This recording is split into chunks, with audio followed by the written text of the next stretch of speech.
Ok, let's be honest, l'idée de se montrer, de parler de soi, de mettre son travail en avant, ça fait flipper. Je pense qu'on est bien d'accord. Peut-être que du coup tu repousses le moment de poster sur Insta, peut-être que tu évites les stories face cam, peut-être que tu es persuadé que tout le monde va juger absolument tout ce que tu postes, tout ce que tu montres, tout ce que tu fais, tout ce que tu dis. Tu sais que tu dois te montrer pour faire passer ton business au niveau supérieur, mais tu repousses le moment. T'as peur d'être jugé, d'être critiqué, d'être scruté. Tu te dis aussi que t'as pas encore le niveau, que t'es pas encore prête, entre guillemets, à être visible. Et franchement, je te comprends. Cette peur, elle est totalement légitime. Mais laisse-moi te poser une petite question. Comment tu veux qu'on bosse avec toi si personne ne sait que t'existes? Aujourd'hui, du coup, on va parler de cette fameuse peur d'être vue, pourquoi elle est là, et surtout aussi, bien évidemment, comment la dépasser avec des stratégies toujours concrètes pour enfin prendre ta place et faire briller ton business.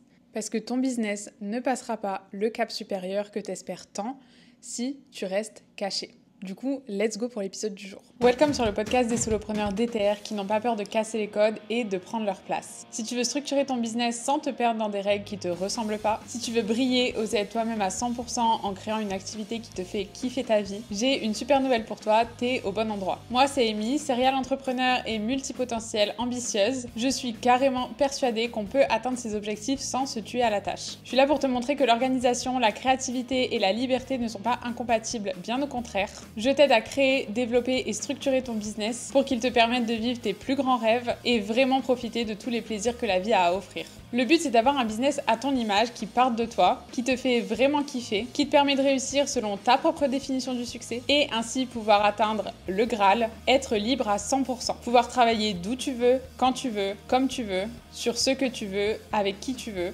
Ici, on parle d'entrepreneuriat, de mindset, mais aussi d'organisation. Parce qu'un business structuré, c'est un business qui roule et qui te permet de vivre ta vie à fond. Je suis ravie de t'accueillir dans mon univers où tu apprendras bien vite à prendre ta place, devenir la star de ton domaine et briller sans t'excuser. Alors, première chose à comprendre, comme je te disais juste avant, c'est que cette peur, elle est totalement normale. Ça ne veut pas dire que tu manques de confiance en toi ou que tu es faible. La peur d'être vue, c'est presque biologique, j'ai envie de dire. En fait, le cerveau humain, il est programmé pour rechercher l'acceptation sociale et donc ça passe par éviter la visibilité. Pourquoi? Parce que dans la préhistoire, être vu, ça revenait à être en danger. Si tu te faisais remarquer et que tu étais rejeté par ton groupe, tu risquais littéralement de ne plus survivre. Être exclu d'un groupe, en fait, à l'époque, ça signifiait la mort, concrètement. Donc, résultat, ton cerveau primitif, il associe encore aujourd'hui la visibilité à un risque d'exclusion et de rejet. Sauf que aujourd'hui, ça ne nous met plus en danger de vie ou de mort, mais notre cerveau continue d'agir comme si le fait d'être jugé, ça équivalait à un danger de mort imminente. Faut dire que, en vrai, dans notre monde actuel, les réseaux sociaux, ça amplifie énormément cette peur. Typiquement, un exemple, tu veux poster une vidéo où tu expliques ton expertise, mais ton cerveau, il va te bombarder de « Ouais, mais et si on me critique? Et si on me prend pour une imposteur? Et si ça marche pas? Et que tout le monde le voit que ça marche pas ?» Et résultat, du coup, tu procrastines, tu te caches et ton business stagne. Quand tu postes un contenu, t'es forcément exposé à des inconnus. Ton cerveau, en fait, il voit ça comme une menace et il va déclencher du stress. Pourtant, objectivement, comme je disais, tu ne risques rien, si ce n'est, ok, peut-être 2-3 haters, mais clairement, t'es pas en danger de mort. Et du coup, la vraie question, c'est, est-ce que t'es prête à laisser une peur irrationnelle te priver d'opportunités de ouf? La vérité, c'est que personne ne t'observe autant que tu le penses. Ton plus grand ennemi, en réalité, c'est ton propre regard sur toi-même. Ton cerveau, il passe son temps à te bullshit. Il te fait croire que tout le monde va te juger. Si je fail, ça va forcément rester sur Internet forever et les gens vont me critiquer. Ça, c'est ce que ton cerveau te dit. Mais petit reality check entre toi et moi, les gens sont obsédés par eux-mêmes. La réalité, elle est beaucoup plus chill que ce que ton cerveau te fait croire. Premièrement, comme je disais, les gens sont obsédés par eux-mêmes. Personne ne passe sa journée à analyser tout ce que toi tu fais. Breaking news, désolé si ça fait mal à ton ego, mais tu n'es pas le centre du monde. Ensuite, si quelqu'un te critique, il va probablement passer à autre chose et l'oublier en 5 minutes top chrono. Quand tu scrolles sur Insta, est-ce que toi, tu passes ta journée à critiquer chaque post que tu vois? Je suis sûre que non. Même si il y a un truc que t'aimes pas ou que tu trouves bizarre, qui te trigger, j'en sais rien, bah tu vas passer à autre chose en 2 secondes. Sérieusement, tu te souviens du dernier TikTok cringe que t'as vu? Parce que moi non. Et enfin, sache que tu peux toujours supprimer ou ajuster ton contenu, rien n'est jamais figé à jamais. Typiquement, si je prends mon exemple préféré, Taylor Swift. Taylor Swift, elle est constamment scrutée, critiquée, ridiculisée, jugée, etc. Et pourtant, elle a su transformer cette visibilité en force. Ce que je veux que tu retiennes de ça, c'est que concrètement, tu peux contrôler ton image au lieu de totalement la subir. En fait, dis-toi qu'en te cachant, t'empêches les gens qui ont vraiment besoin de toi de te découvrir. Mais du coup, maintenant qu'on a identifié le problème, comment on fait pour le dépasser? Parce que bien évidemment, je suis là pour t'amener des clés.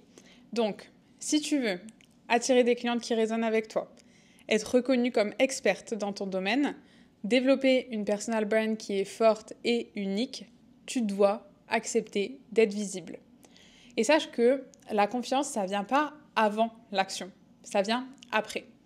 Tu vas gagner en confiance en faisant, en passant à l'action, et non pas en attendant le moment où tu seras prête. Alors du coup, on arrive dans les astuces concrètes. Comment concrètement dépasser cette fameuse peur d'être vue? Première étape, tu vas devoir accepter que cette peur ne disparaîtra jamais. Le truc, c'est qu'en fait, si tu attends le jour où tu n'auras plus peur, tu vas attendre littéralement toute ta vie. La clé, c'est vraiment d'agir avec la peur. La meilleure stratégie pour ça, c'est la désensibilisation progressive. Je voudrais que tu commences par de petits pas, parce que petit, c'est toujours mieux que rien. Donc ça peut être par exemple poster une photo de toi en story, écrire un post où tu vas partager une anecdote personnelle, et après faire une vidéo pour partager une unpopular opinion dans ton expertise.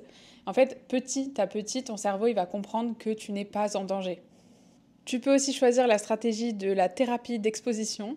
En fait, c'est vraiment on y va, let's go, tu t'exposes sans trop réfléchir et en fait, plus tu le feras, plus ça sera facile de le faire. Personnellement, c'est la technique que j'utilise, c'est comme ça que je fonctionne. Même si c'est super inconfortable au début, je te promets que ça va de mieux en mieux à force de le faire. Deuxième étape, du coup, pour dépasser ta peur d'être vue, tu vas devoir changer ton mindset sur la critique. Ce que tu fais, ça ne plaira pas à tout le monde et c'est totalement normal. Je sais que tu as déjà entendu plein de fois ce mantra, mais c'est vrai, on ne peut pas plaire à tout le monde, c'est totalement ok. Je veux vraiment que tu take it in, que tu conscientises ça, le fait qu'on ne peut pas plaire à tout le monde, que tu l'intègres vraiment comme une nouvelle croyance. Parce que, let's be honest, premièrement, les haters, c'est souvent des gens frustrés qui font pas un dixième de ce que tu fais. Ensuite, un commentaire négatif, ça ne signifie pas que ton travail est pourri, loin de là. Et les bonnes personnes, par contre, elles te soutiendront toujours. Je veux surtout que tu gardes en tête que l'opinion des autres, c'est pas ça qui définit ta valeur. Troisième étape, du coup, tu vas devoir redéfinir la visibilité comme étant une force et non pas une faiblesse ou une contrainte. Au lieu de la voir comme une menace, un truc qui peut vraiment te mettre en danger, t'attirer des haters, etc., vois la visibilité comme une opportunité. Dis-toi que plus t'es visible, plus ton message a d'impact, plus t'es visible, plus ton business grandit, plus t'es visible, plus les gens te font confiance. Dis-toi bien que les grandes entreprises, elles investissent des millions d'euros en publicité parce qu'elles savent justement que visibilité égale confiance. Et confiance égale vente. Et vente égale confort financier. Et on sait toutes que la liberté financière, c'est un très gros atout pour être épanoui et mener toutes tes grandes idées jusqu'au bout. Dernière étape, la quatrième, fais de la visibilité un jeu. Plutôt que de te dire « je dois être visible », demande-toi « ok, comment je peux have fun avec ça ?» Essaye de t'amuser en fait à trouver des façons créatives, innovantes de te rendre visible. Tu peux tester différents formats. Ça peut être des stories, ça peut être des posts écrits, mais ça peut être aussi des lives par exemple sur Insta. Tu peux te lancer un challenge personnel. Par exemple, je poste une fois par jour pendant une semaine. Tu peux aussi expérimenter des façons de parler de ce que tu fais et qui te ressemblent. Typiquement, si les carousels sur Insta écrits, ça te parle pas, fais un reel où tu parles. Essaye vraiment de trouver les choses qui te correspondent. La visibilité, ça n'a vraiment pas besoin d'être une corvée, faisant un espace d'expression qui te plaît vraiment. Donc voilà, normalement maintenant tu sais pourquoi tu as peur d'être vu et comment dépasser ça. Maintenant, c'est à toi de jouer. Fais un premier pas, comme je disais, même un petit pas. Publie un contenu où tu te montres, où tu partages haut et fort une opinion. Ose être toi-même, vraiment. Ton compte Insta, c'est ton espace. C'est ta maison en fait, c'est ton compte à toi, t'es chez toi, donc sens-toi à l'aise d'être chez toi. Rappelle-toi aussi que du coup, personne ne t'observe autant que tu ne le penses. Le regard des autres, il doit vraiment pas dicter aussi ton succès. Et c'est en osant te montrer que tu prendras justement confiance en toi. Quand tu assumes qui tu es et que tu oses te montrer, tu vas attirer les bonnes personnes. Les clientes qui te ressemblent, en fait, qui partagent tes valeurs, qui seront prêtes à acheter chez toi, c'est ces personnes-là que tu vas attirer. C'est vraiment ce que moi j'appelle tes dream clients.